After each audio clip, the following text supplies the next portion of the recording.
but I would like to tell you a detail of my experience in the rural parish of Zimbabwe. It was the first parish that I was in charge of, and I assure you it was not because of my capability, but because there was just no one else. The bishop and my superiors were desperate to find a priest. There was a fair amount of administration because the parish included schools and a farm, what the Americans would probably call a ranch. A number of the farm workers were men who had very little schooling and therefore needed constant supervision. But in spite of not having had much education, some of them were quite talented.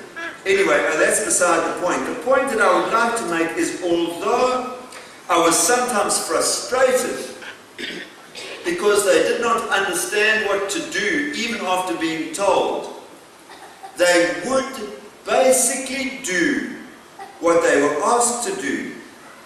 And deep down, I had a peace in my heart, knowing that we were helping the poor in a way that respected their dignity. And now, may I ask you to reflect in truth for a moment and ask yourselves what type of person you employ. Or if you are not in a position to employ anyone, what type of person would you take on if you were an employer? Is it not usually the person with the best CV and the right qualifications? Neither underqualified nor overqualified. And if the person, the candidate, has an attractive personality, all the better.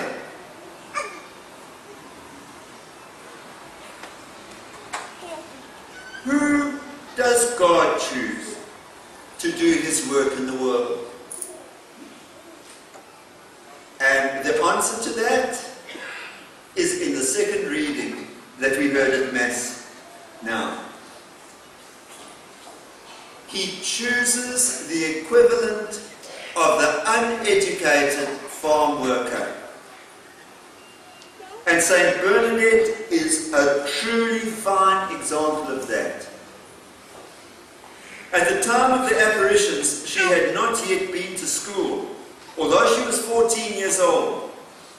And she was in a family that had become very poor and were unable even to give their children enough to eat.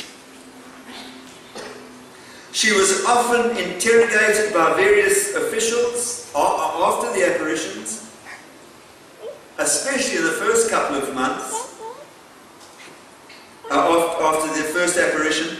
And once she was asked, why did the Blessed Virgin choose you? And her answer was, straight out, without hesitation, because she could find no one poorer. Those are the words of Saint Bernadette. God chooses the poor, and in doing that shows us just how revolutionary the gospel is. And it doesn't mean that we have to be materially poor, that we have to be almost destitute. But, my sisters and brothers, it is where we feel and know and are aware of our weakness, and where we know that we are incapable, that the Lord may well choose us for His work. Isn't that mysterious? And what does that demand of us? It is so very important that we understand and accept this. Another of the great gospel revolutions is the Beatitudes. And what I've just said leads us and is a comment even on the first Beatitude, where Jesus teaches us, blessed are the poor in spirit, for theirs is the kingdom of heaven. In fact, we could probably say that the whole gospel revolution grows out of this first beatitude. Saint Bernadette was certainly someone who was poor in spirit too. Very quickly, it means that those who know that they are bankrupt before God, those who know that in the depth of their being they have absolutely nothing to offer to the Lord for themselves, from themselves, for their salvation, or even for His work in the world, will be His greatest servants and inherit the kingdom of heaven. It is so different to the way that the world thinks. So different to what comes naturally to most of us. And what I would like to do is to share a few thoughts on what kind of life those who embrace and live the gospel revolution may expect, using Saint Bernadette as an example. But before I do that, just to dig a little deeper to show how revolutionary the gospel really is, I would like to tell you what Saint Bernadette's novice mistress, Mother Vajou, said. And it was something like this. Unfortunately, I couldn't find, I'm not sure of the exact words, but it was something like this. If Our Lady wanted to appear to someone, why didn't she appear to one of our educated sisters?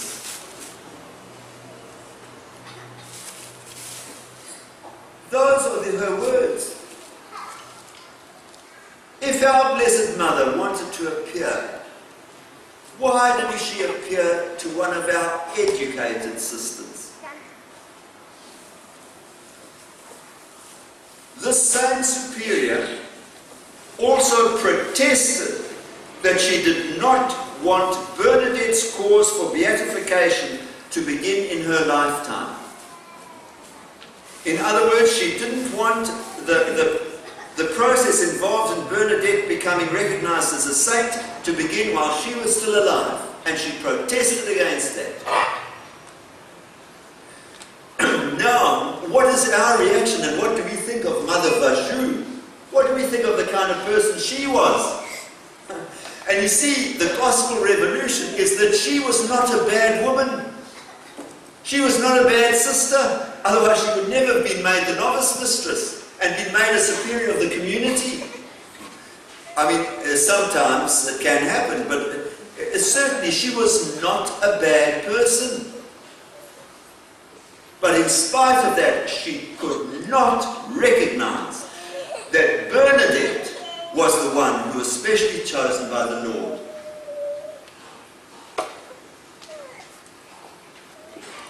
My sisters and brothers in Christ, each of us is called to witness to the gospel revolution. Though admittedly, not all of us to the same degree, perhaps as Saint Bernadette and some of the other saints.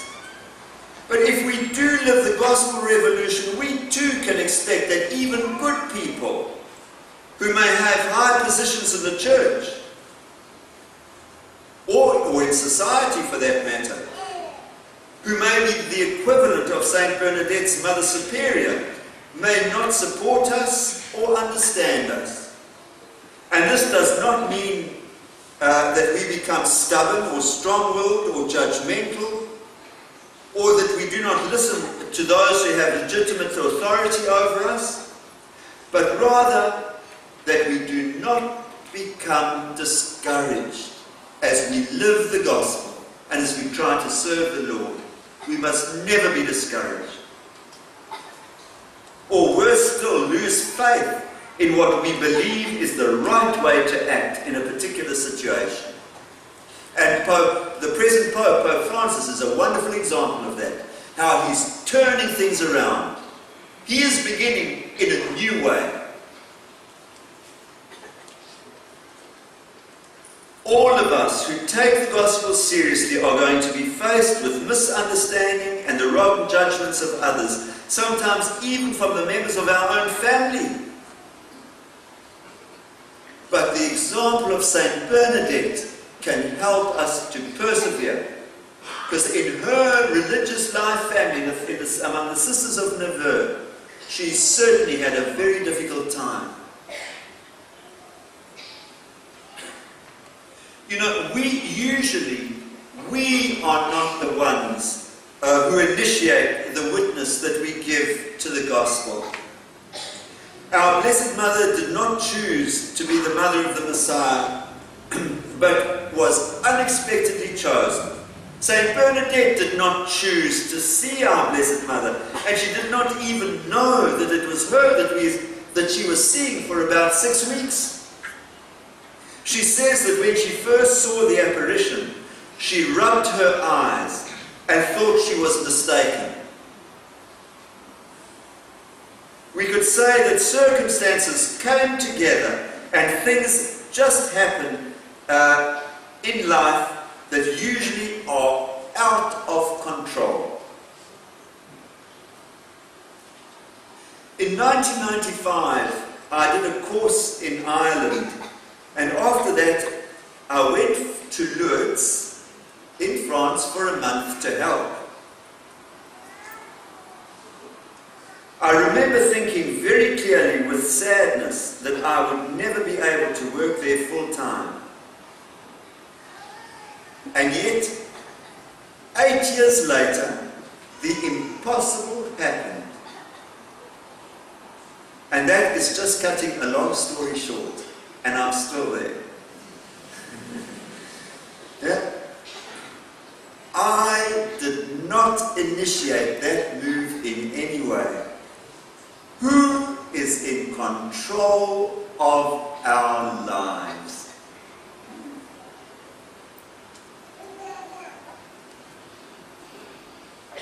It is the Lord. And again, part of the mystery is that if it was totally proven and absolutely obvious that the Lord was in control, well then we would not need faith. Sometimes though, it may be challenging because we sometimes can be inclined to persuade ourselves that what we think is the Lord being in control of a situation is not. But we think that it's of the Lord's doing. Why? Because it benefits us. And my sisters and brothers, that is just one perhaps rather little thing, but importantly, that we have to try to be aware of. We cannot just say without reflecting that the Lord is in control of our lives. We've got to think as well.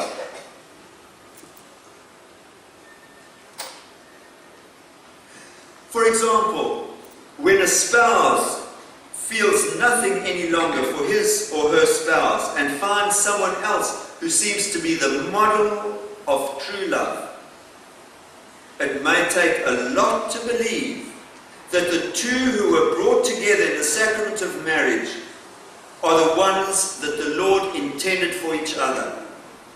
And I know that I'm putting something that can be very complex rather simply.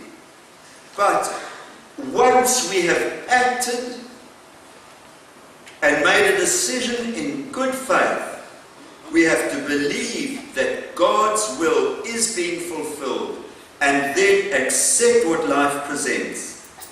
And again, accept is that big word, unless the discernment of the church shows differently. We have to accept that God is a God of surprises. And we have to accept that God does not promise us happiness in this life.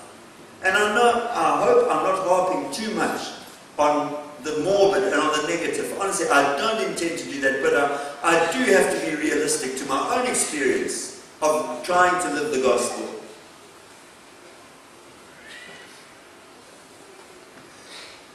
Our Blessed Mother said to Saint Bernadette, I do not promise to make you happy in this life, but in the other. God's ways are not our ways. And this is part of the gospel revolution, and in a way sums up the whole life of Saint Bernadette. Who of us would have thought that an illiterate 14-year-old girl would be able to confound the intelligentsia of her society with some of the answers that she gave? And just one quick example. At the end of September, in the year of the apparitions, 1858, I think it was a journalist who asked her about the secret that she had received from our Blessed Mother. He asked, "Would you tell your secret to the Pope?" And again, very bluntly and very straight, Saint Bernadette said, "The Holy Virgin forbade me to tell it to any person. The Pope is a person. But the Pope has the power of Jesus Christ." He retorted, "Yes, the Pope is very powerful on earth, but the Holy Virgin is powerful in heaven."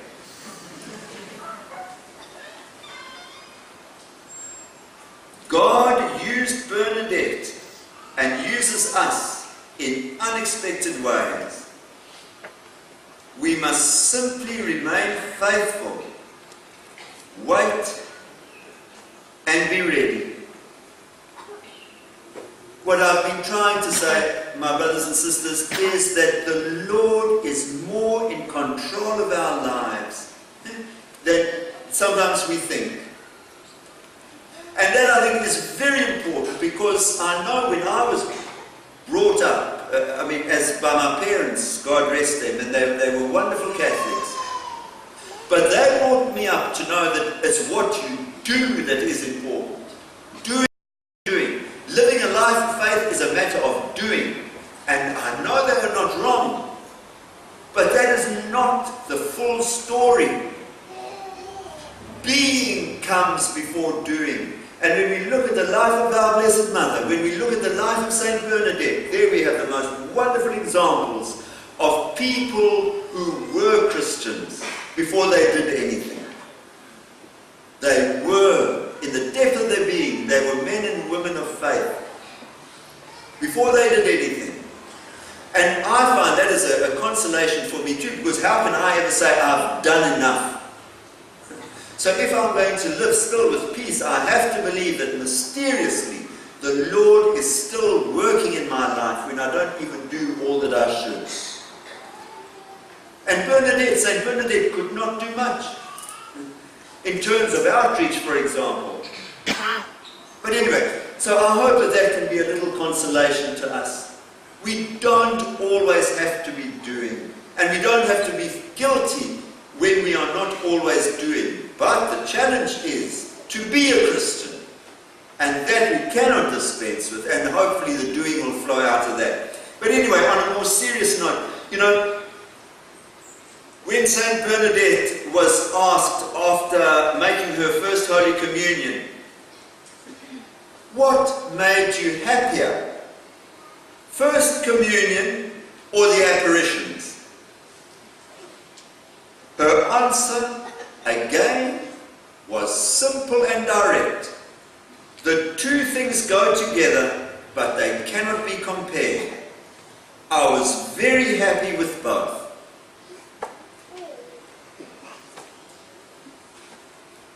Remember, we are speaking of how God is in control of our lives. Is it not obvious that in the end, what she was saying was given to her?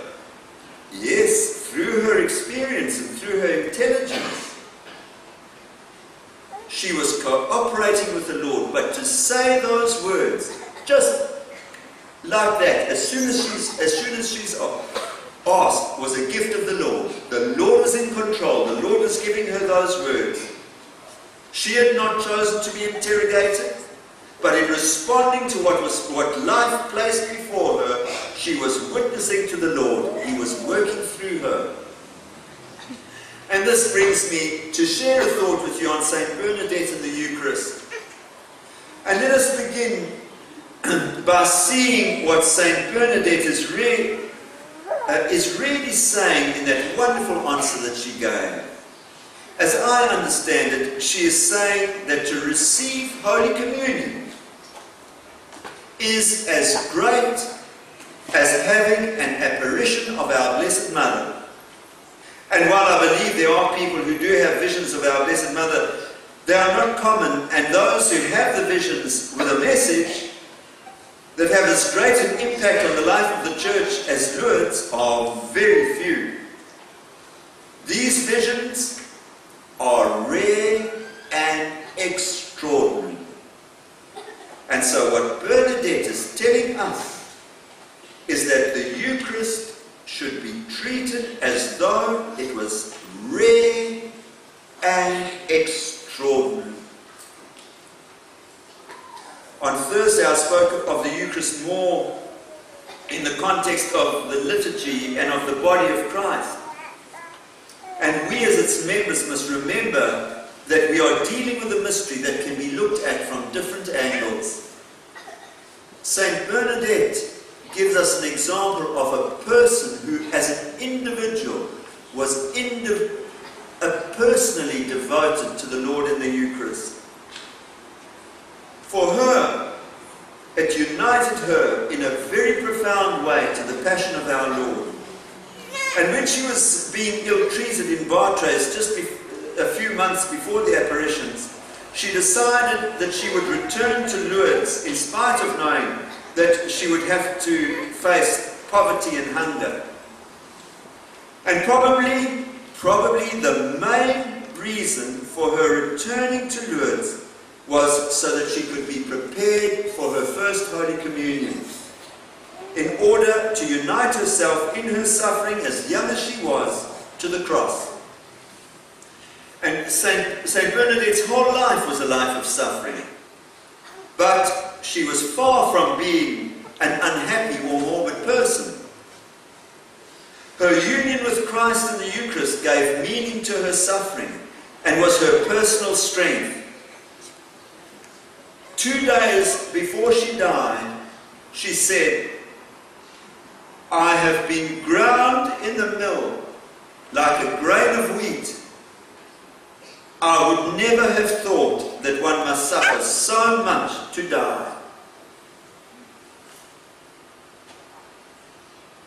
Saint Ignatius of Antioch, very early in the Church's history, as he faced his martyrdom, expressed very much the same sentiment. And the way that I interpret this is that it is through her suffering that she died to herself so that Christ could become everything to her. She was ground in the mill, and the flour was used for the bread to become the body of Christ. It was no longer Bernadette, but Christ. And not only that, mysteriously she was united with him for the salvation of the world, for nothing less. Through faith, and in a way that is far deeper than any feeling, she knew that her suffering had a purpose, and in that her whole life had a purpose. And yet it was not her own. She herself was a message to the world.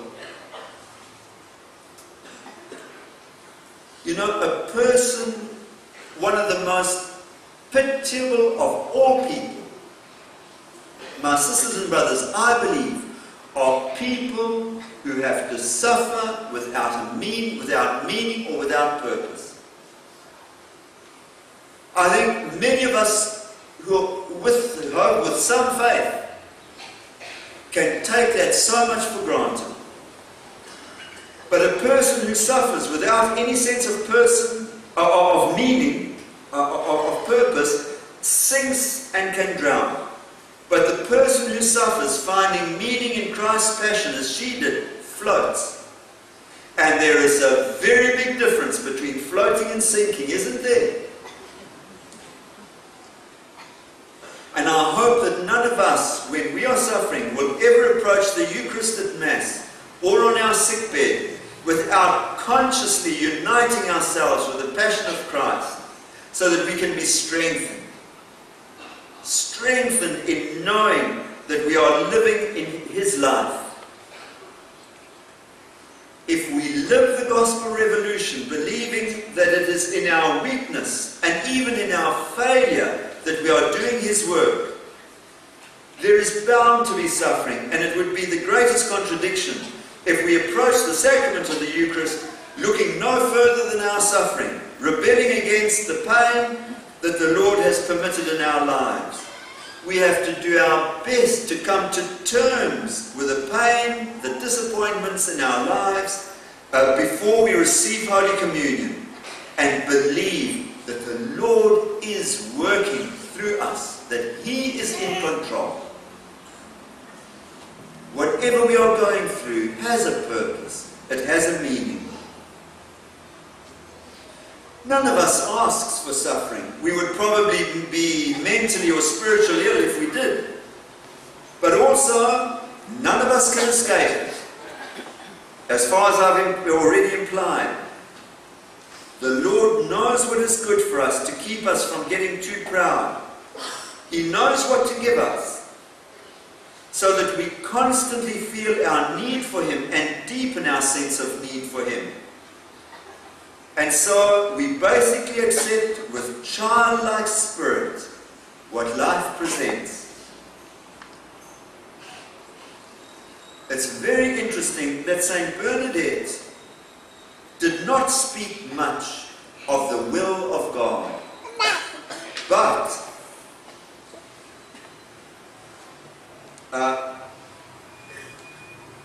what she would say is, when the good God permits it, one does not complain. Those are very profound words. And she said that while she was still in Lourdes, before she became a sister, before she went to Nevers, still as a child, as a teenager. If the good God permits it, one does not complain. But there are times when we experience various needs, or when we have deep desires that are not fulfilled. And I think immediately of the number of childless couples who come to Lourdes to ask the Lord through our Blessed Mother for a baby. In these cases, simply saying, well, it's God's will, we must just be resigned to it, is being fatalistic.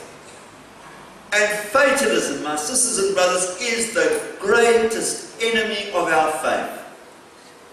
While we have to accept what life presents, we must never be fatalistic. God does have the final say, as a parent will have the final say over a child's life. But before that final say, we need to pray with faith. And part of that is to believe in the power of prayer and to trust. Yes, insist is the way the gospel teaches us to ask God. But when our prayers are not answered the way that we would like, do we not so often lose faith? And it would take too long now, but I'm tempted to tell you the story of a priest who lost faith in the power of prayer. And let it be enough for me to say now that he was scolded by a surgeon in the Philippines who had just operated on a very sick young mother of a big family.